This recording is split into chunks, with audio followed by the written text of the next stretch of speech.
Good morning. Let's look into a few questions that are related to Indian economy. Like I'll be showing you a few questions and we'll try to look at the answers. So question and answer are shown to you simultaneously and later. So whenever this, I upload the entire current affairs of this month during that time. So I'll also be posting all the questions to you. You may have a look at that. But otherwise, have a look at this. Let's look at the questions. Again, we are looking into the questions that are related to Indian economy. Follow very carefully. And wherever there is a necessity of any explanation, I'll be providing you the explanation. Otherwise, so question and answer you can see simultaneously. And rest of the rules and regulations, how to acquire more knowledge, how to be more attentive, so how to go for the right answer in the examination, right? So how to eliminate these wrong answers or wrong alternatives. So everything I told you in the previous classes. And kindly remember all the aspects that were told to you even during the previous classes. Clear? So don't forget even a single point. So that will lead to success in the examination, right? So now let me open the document. Look at this. There is no necessity of any explanation here. You can have a look at this. The main security guard of international trade is IMF, World Bank, WTO, IFC. And you know the answer, that is World Trade Organization. Right? So with this, with respect to WTO, we had an elaborate discussion. Right? And kindly remember, one frequently asked question in the examination is that when WTO came into existence? Answer is January 1st, 1995. Okay, next. I'm going further. Look at this. Who had introduced expenditure tax in India for the first time? So let me talk about this. Of course, since the year 1987, in India, we have the concept called, this expenditure tax. So what exactly is this, right? And in fact, it was recommended by, T.T. Krishnamachari. He was, once upon a time, he was the finance minister. So one of the very, very important persons for India during that time. And with respect to the expenditure tax, so what exactly is this? Right? So basically, so whenever we are spending money, certain money will be considered as chargeable expenditures. Clear? I am talking about our expenditure. So right, whenever we go out, whenever you want to purchase something, whenever you want to pay something, so there is nothing but the expenditure. And some expenditure is considered to be chargeable expenditure, right? And that chargeable expenditure, generally, if you look at this very clearly, if you go to restaurants or if you stay in a hotel where you are utilizing the accommodation, those are the places which are considered to be expenditure chargeable. That is called a chargeable expenditure. On that one, some percentage will be imposed. Meaning is simple, we are spending, and whatever we are spending, on that some percentage, either 10% or 15% that is imposed. Where 10% is imposed, where 15% is imposed, I'm going to tell you now. But otherwise, so this is the tax that is charged on the expenditure. Expenditure itself is money is going out. Clear? Again on that one. So you are talking in terms of the, the so-called, what is this? Tax that is called expenditure tax, right? And it was first recommended by T.T. Krishnamachari. Now, so now look at the question. Look at this. Who had introduced expenditure tax in India for the first time? Answer is a T.T. Krishnamachari. Next, I'm going further. Look at this. Applies to any charges incurred by an individual, and in the event that these charges are implied to be chargeable expenditures.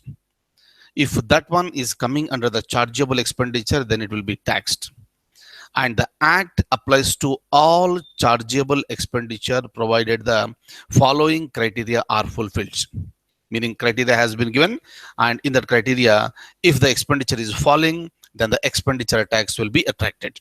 Look at this. If the charges are incurred in a hotel where the room charges for an accommodation is 3,000 rupees per day are in excess of this amount, that will be chargeable, right? And also the charges that are incurred in the restaurant. Am I clear? Number one is the hotel where you are getting the accommodation. Number two is the restaurant. Look at this. Now have a look at this. Under the Expenditure Tax Act of 1987, tax is charged as, look at this, 10% and 15%. 10% of the charges is incurred at a hotel, meaning this is a place where accommodation is provided. 15% of the charges incurred where the payments are made at a restaurant. Am I clear? And that tax is called expenditure tax.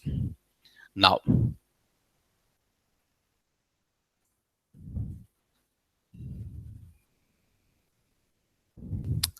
just a moment.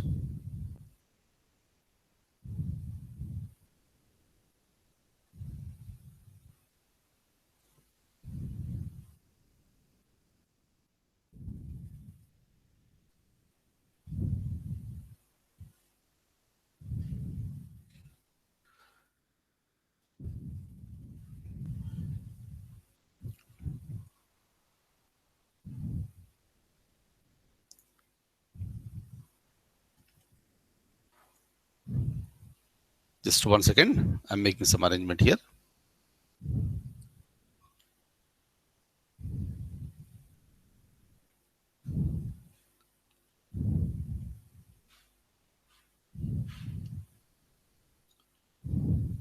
Right. So now look at this. Okay. So just increase the this font size. This. So number three, again I have explained you this one during the discussion on economic reforms of 1991, due to which reason India had to export gold to Bank of England in the year 1991. India had to return gold to UK. India returned gold taken as a loan from UK to meet foreign exchange crisis or for investment in British companies. What should be the answer? Every one of you know the answer. Very recently, I have discussed this point with you while discussing certain questions on Indian economy last week.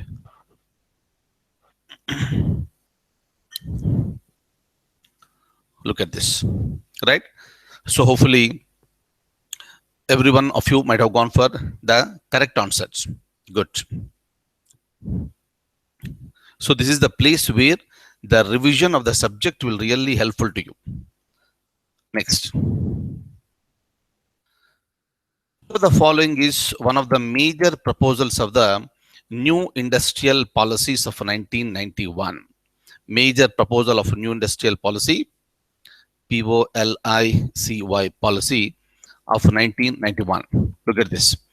NRIs would not be allowed for capital investment in India.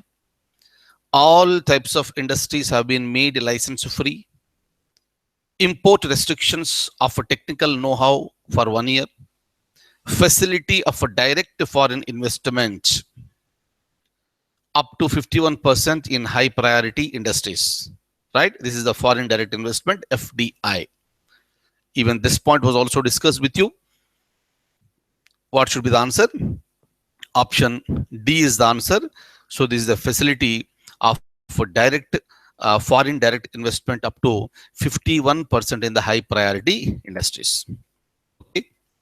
Next, look at this. Managerial control is more in the case of A. Meaning is simple. A, B, C, D have been given. So different types of establishments And now you need to find out where exactly managerial control is more. Right? So by using your logic, you will be in a position to answer this question. Should it be in the partnership firm, private limited company, cooperative society, or sole trading concern, where you will have more managerial controls? More managerial control will be present in that organization where the powers are not diffused. So in various companies, what will happen? You have a set of directors, and these directors, they divide the powers among themselves. Somebody may be looking after this marketing, somebody may be looking after this account, somebody may be looking after the finance, somebody may be looking for production, somebody may be looking after this human resources. Like this, various things will be there. But if you want to have the more control, that is possible only when that organization is headed by a single person, meaning the concept of soul is coming into picture. If any organization is headed by single person, that person will have the larger control. Am I clear? But if you have the different people, so you are dividing the work. So during that time, it becomes difficult for this controlling managerial controls. But kindly remember, it will be more in the case of an organization which is headed by single person. That's the reason why if you come across with these type of questions again, so this will not be, these type of things will not be taught to you anywhere. But whenever you come across with these type of questions, kindly use logic. Right? So that this is the place where you need to be very cool, think, right, and automatically you will get the answer. But don't be tensed. If you are tensed, you are going for the wrong answer. No.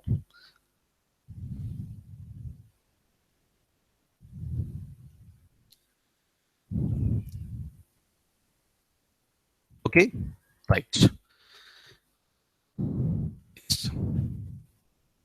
What do you mean by closed economy? We have discussed open economy, closed economy, free markets, so many things we have discussed, right? When I say open economy, you have imports and exports, right? But in the closed economy, which is a very dangerous in the present scenario and the present era of globalization, closed economy is very dangerous. If it is closed economy, what will happen? Neither export nor import will take place. Right? So in the era of the globalization, I cannot think of any closed economy. Am I clear? Very important. Meaning is simple, closed economy means neither exports nor imports will take place. Okay? Must be aware of this. NRDI, National Rural Development Institute, is situated at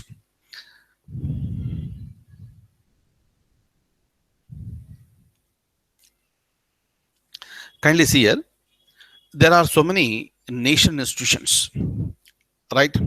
There are so many nation institutions, and these are located in various corners of the country, right? But I suggest you, generally what will happen, is certain books will give the list of the national institutions, the list of the national institutions, and where exactly it is located. And don't read like that. Don't read like that. But if you want to read like that, so you just read one institution a day, right? Just to take one institution like rural development institution, where is it located? Hyderabad. That for a period of time, and you should focus on that one in such a way that tomorrow, whenever you talk about wherever you talk about the national rural development institution, automatically you should get this point that this institution is located in Hyderabad. Like this, we have hundreds of institutions, national institutions that are present. Clear? But in some of the examinations, it's a very general question. They will ask you where a particular institution is located. I'm clear. And in order to prepare for that one, so if you are reading the newspapers, or if you are reading a magazine, or while watching TV, so you will come across with some institution. Whenever you come across with any institution, try to find out where exactly it's located. Is that okay? And if, say for example, you are traveling by bus or train, so you will come across with these advertisements of these institutions or some news about this one. Clear? Are buses that are related to these institutions during that time. So try to find it out. Clear? That location is very very important. It's a general question. But for higher level examinations, the functions of the institution are also important. And at the same time, who is the head of that institution, right? That question will be asked only when that the institution is there in the news.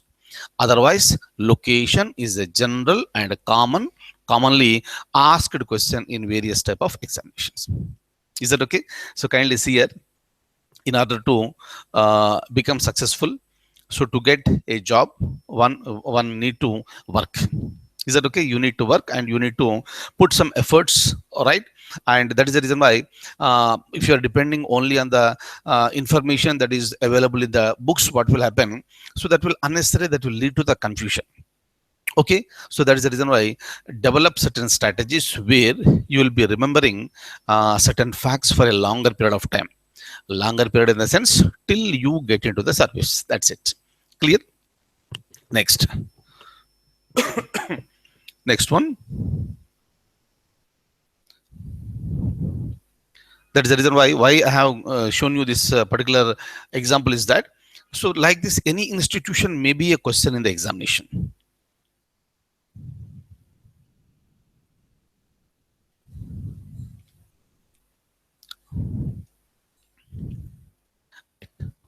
So this is there in Hyderabad. The central nodal agency for implementing the price support operation for commercial crops. Look at this very carefully. NABARD, NAFED, TRIFED, or FCI. The question, look at the question please very carefully. These are the types, these type of questions are being asked in the examination. The central nodal agency for implementing the price support operations for commercial crops. Okay, look at this. Answer is option B, that is NAFED. Look at this. It stands for National Agricultural Cooperative Marketing Federation. Right? It also may be asked. NAFED stands for. Now you know the answer for this. It stands for National Agricultural Cooperative Marketing Federation. This is located in New Delhi and it was established in the year 1958. Sometimes what will happen, they may ask you the following point like this, right? NAFED functions under which ministry? Answer is that it functions under the Ministry of Agriculture. Anything may be a question, my dear close friends. Please follow each and every point very, very, very, very carefully. Am I clear? Next. Excuse me.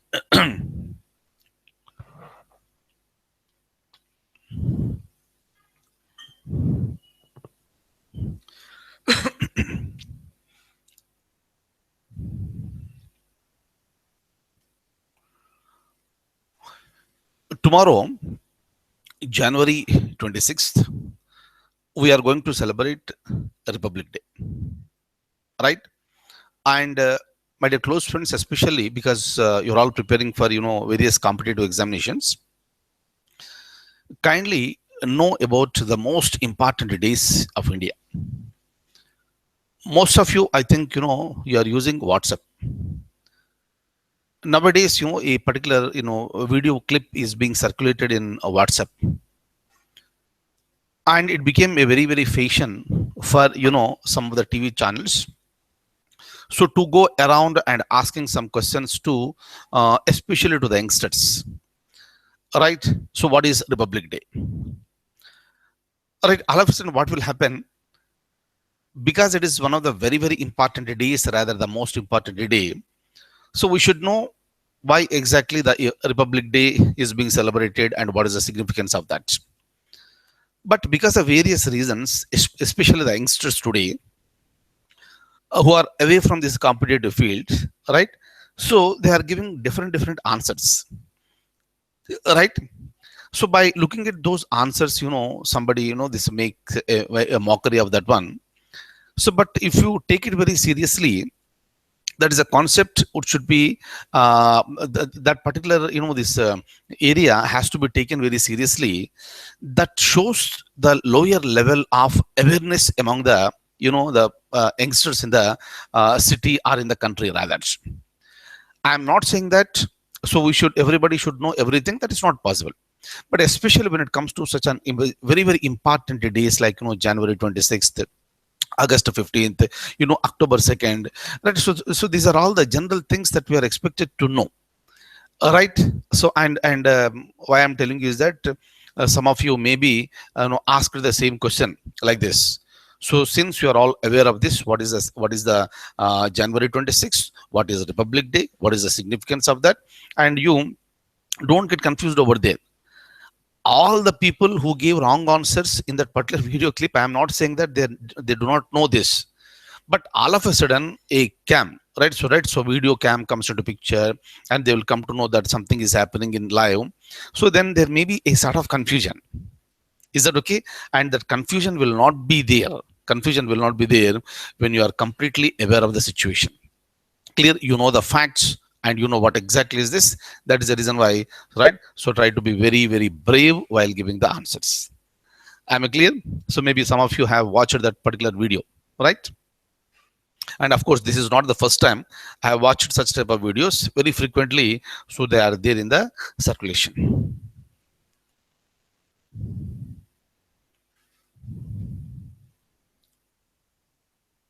Look at this. Okay.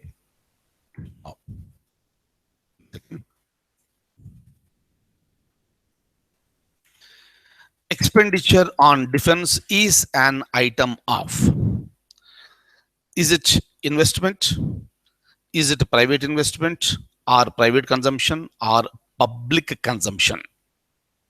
So whatever we are spending on defense is considered to be option D, that is a public consumption.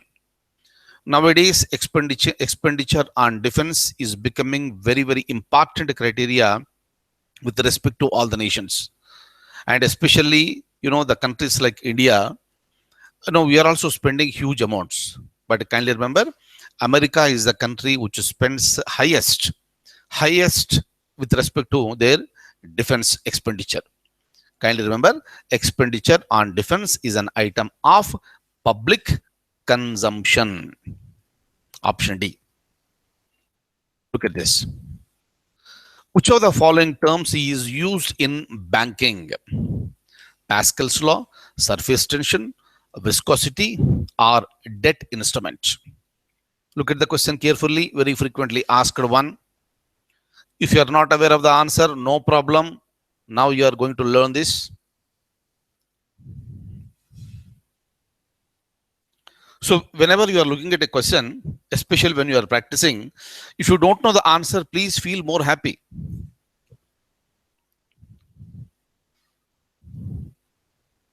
Shall I repeat what I said? If you don't know the answer for any question while practicing, you need to do more practice. If you don't know the answer for any question, I want you to feel happy because you are learning. Clear? And don't get tense. This is not the situation for getting tensed. You should feel happy. Am I clear? So now, so if you look at this question, what exactly is the debt instrument? So of course, once again, I'll show you the document. And the correct answer for this is, have a look at this. Right. Which of the following terms is used in banking? That is a debt instrument. Okay, look at this. About the debt instruments here. What exactly is this? Look at this. A debt instrument is a paper or electronic obligation that enables the issuing party to raise funds for promoting and to repay a lender in accordance with the terms of a contract. For example, see here, so you are purchasing you're purchasing certain bonds. Bank is issuing a certificate Either it is in the form of paper or it is in the form of electronic obligation. And at the same time, the bank is also promising. Bank is taken by the money is taken by the bank, and the individual is being given the certificate. And that paper or certificate or bond or the electronic obligation, whatever you call it, that is nothing but it's a promise made by the bank to the customer that whatever you have paid, whatever you have given to the bank, whatever you have deposited to the bank, that will be paid back to you over a period of time. That is called a debt instrument. I'm clear. It's a very, very generally used word in the banking, terminology. And this debt instrument is of, two kinds. One is it's a short term one, and the second one it is a long term one. Is it okay? When it comes to the short term and long term, kindly understand one point. So many times you might have come across with the concept of short term loan, long term loan, short term deposits, long term deposits. Whenever I say short term, it is less than 365 days. It is less than 1 year, and if it is beyond 1 year, that will be coming under the long term. Is that okay? Meaning here, the debt instruments are also of two categories. One is the long-term debt instruments and also short-term. Clear?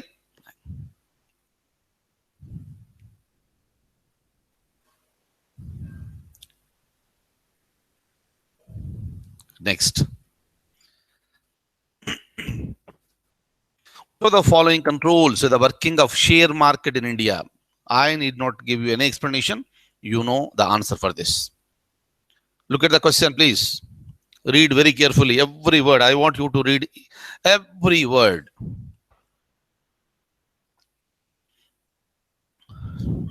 Then look for the answers. Then look for the options and come to a conclusion by picking up the right answers. So hopefully you all got right answers. SEBI, Securities and Exchange Board of India. Where is it located? SEBI is located in Mumbai.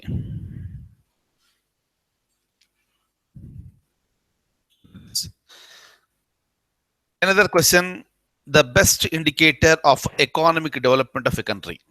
The best indicator of economic development of a country. A, B, C, D, all the four. Look at all the options, please. Agriculture, country's gross production, its per capita income, its foreign exchange reserves. Everything is part of the economic development. And whenever the questions are given like this, so you should go to the most nearest answers. Meaning you need to pick up the most important one out of all this. I am repeating, every option that is present that you can see on the screen, that is the answer for this question. But you need to go for the best indicators. The best indicator, that's the reason why reading the question is very, very important. If you forget to read best, you will say indicator for economic development of a country. Immediately you look at the option agriculture and you will go for it. But you need to look at this one. The word best is very, very important while answering these type of questions. And once you look at ABCD, all are the answers, but you need to pick up the best indicator, and the option C is the answer. It is a per capita income. Per capita income is the average income of the population in a country. Average income of the population in a country. Generally, it is calculated for a city or for particular state or for the entire country, right? So in 1 year, that is called the per capita income. That is considered to be the best indicator of economic development. Am I clear? Next.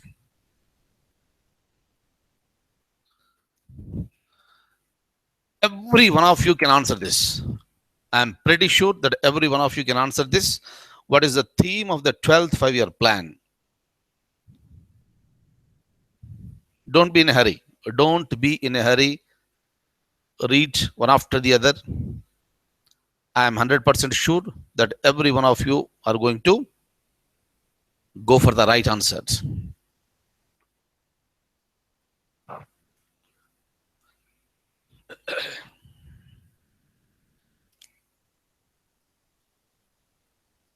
Okay, hope you got it. That's it.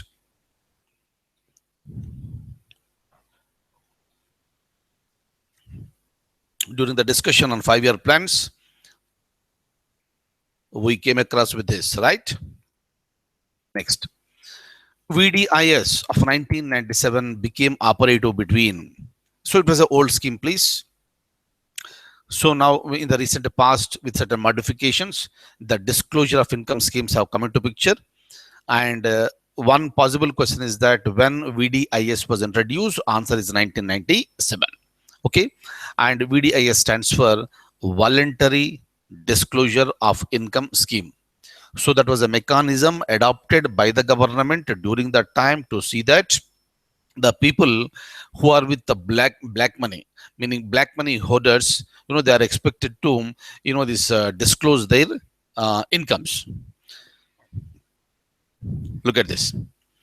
It happened in 1997, 1/7 1997 to 31/12 1997. Okay, next.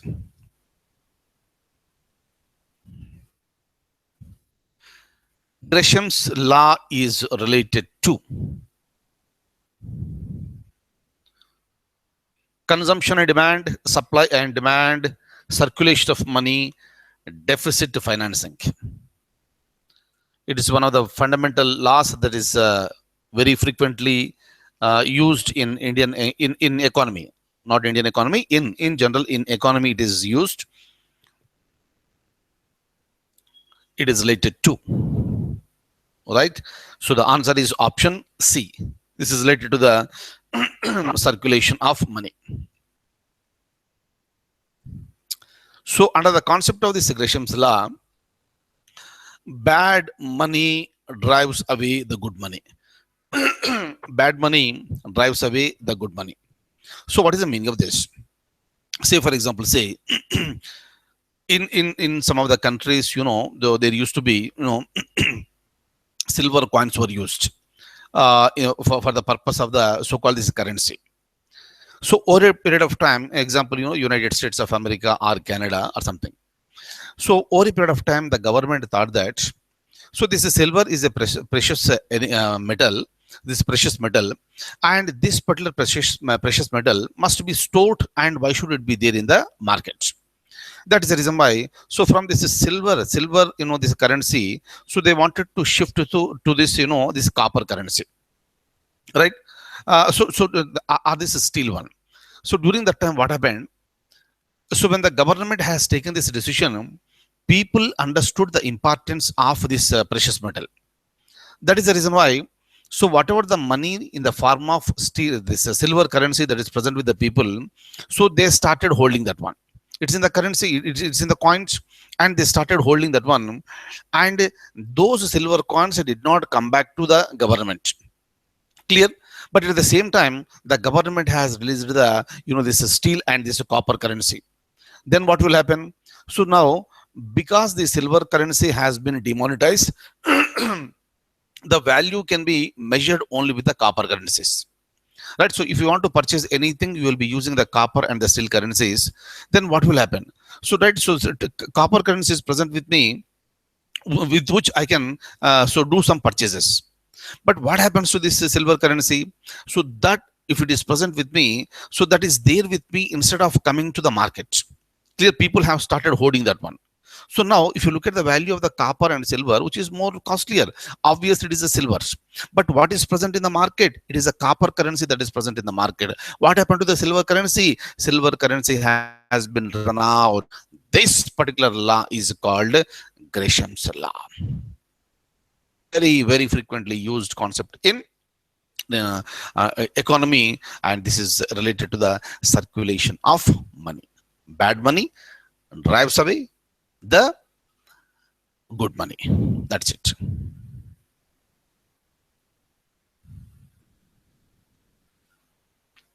Next. Right? Option C is the answer. Simple thing. Once you know these concepts, it becomes very easy for you to, go for certain answers.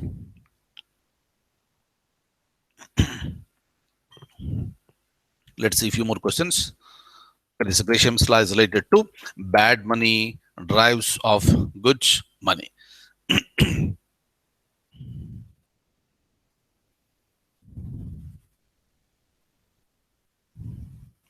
Look at this.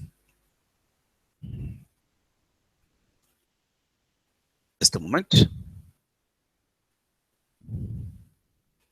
Look at this.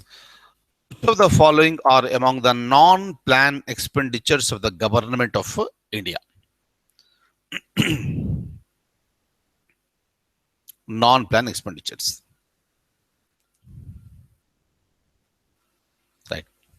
So before going further, I would like to tell you what is this expenditure first of all. This expenditure has been categorized into two types. One is the plan expenditure, second one is the non-plan expenditures. Most of you who were there with me sometime back, during our current affair sessions, so one time I have also discussed with you the difference between plan expenditure and a non-plan expenditures. Whenever you talk about the plan expenditure, the decisions are taken by the government only after talking to the concerned ministry. So by talking to the ministry, then you will come to know what exactly is the money that you require for spending for a particular ministry in the coming financial year. That is called plan expenditures. Am I clear? Other than the expenditure which is made without discussing with the concerned ministries, that one is called the so-called non-plan expenditures. So previously there was a body called Planning Commission. Today it has been replaced by the so-called Niti Ayog. So if you look at this one very frequently, the discussions will be happening. So with respect to the, there's a planning commission with the concerned ministries. So today Niti Ayog with the concerned ministries. So that expenditure, whatever the expenditure you are planning for, that is called the plan expenditure, because the respective ministry is also involved in the discussions. Other than this, so where you need to spend compulsorily, right? With respect to the plan expenditure, what happens? So you may have your own restrictions. With respect to plan expenditure, you may have your own restrictions because the concerned ministry may be asking 1000 crores. But ultimately, it may come to a conclusion where you are agreeing to give only 900 crores. Right, so that all depends on how exactly the concerned ministry will be dealing with the so-called these authorities like Planning Commission or Niti Ayog today. Am I clear? So meaning where there is a restriction, but when it comes to the non-plan expenditure, come what may, you have to go for it. Come what may, you have to go for it, and that is called the non-plan expenditure. And now the question is that you are being asked to identify what are the areas that are coming under the non-plan expenditure. Four are given. Out of that, you have to pick up the items that are related to the non-plan expenditure. It may be either 1, 2, 3, or all the four that will be coming into the category. Look at this. Clear? And while you're answering, please use the logic now, because now you know what is the plan expenditure and what is the non-plan expenditure. The moment you know this one, you please apply this logic and you will come to a conclusion. Right? I wish you all the very, very best. Now have a look at this. Definitely, all of you who are there with me now, you will be able to answer this. Look at this.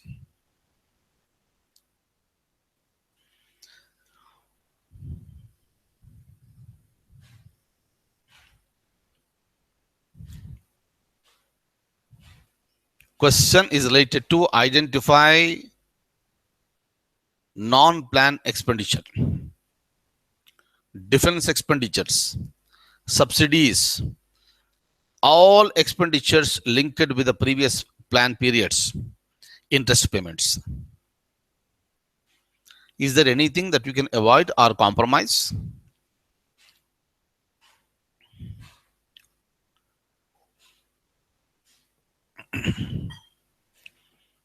Okay, look at this. Meaning out of all these four, 1, 2, 3, 4, all are falling under the category of the non-plan expenditure. Am I clear? Next.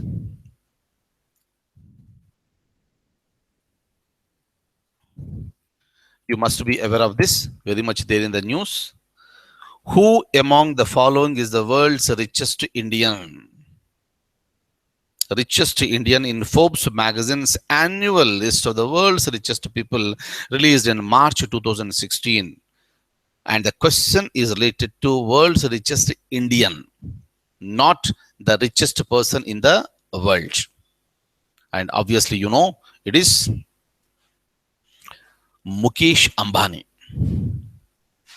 right? Mukesh Ambani is the answer. He is the world's 36th richest person, right? And world's richest is Bill Gates. I think I have similar type of question later, and the answer for that will be, this Bill Gates. Look at this. Another important one. Look at this. Answer is there on the screen. The process of budget making after re-evaluating every item of expenditure in every financial year. Very, very important one. And what is it called? Is it performance budgeting, deficit budgeting, zero-based budgeting, or fresh budgeting? Answer is option C, that is zero-based budgeting. It is one of the types of the budgeting systems that is present in India. Of course, in some other countries also. So in this zero-based budgeting, you are re-evaluating every time, right? Every time you are re-evaluating every item with relation to the expenditure in every financial year. You know what is a financial year. So the moment you start the new financial year, you are evaluating the old item, and again you are going for the new allocations in the budget. Meaning you are making that as a zero. So from zero you want to start it, and that is called the zero-based budgeting. And in short form, it is called ZBB. Clear? Next.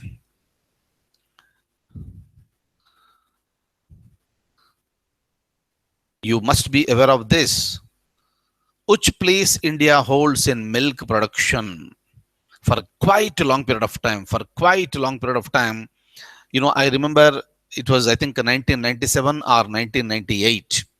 Since that particular year, India is ranking at number 1 position. India is ranking at number 1 position, and today, right, so we are in the year 2017.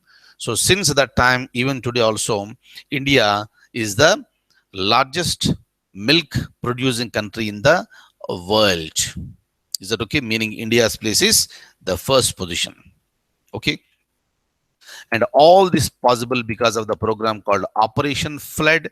It started in the year 1970, and it is called, White Revolution.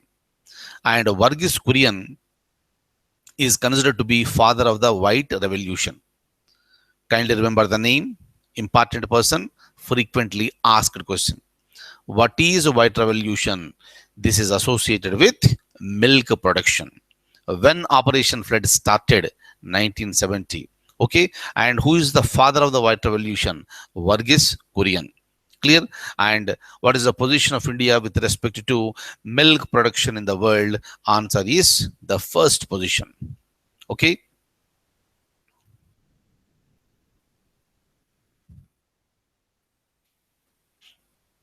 Look at this. If the capital stock is always stable, its depreciation will be. Stock is always stable, then what will happen to its depreciation? Depreciation will be nothing. Depreciation will be zero. Is that okay? And when we talk about the capital stock, this is the combination of the common stock and preferred stock. Okay. All right. So please remember this one.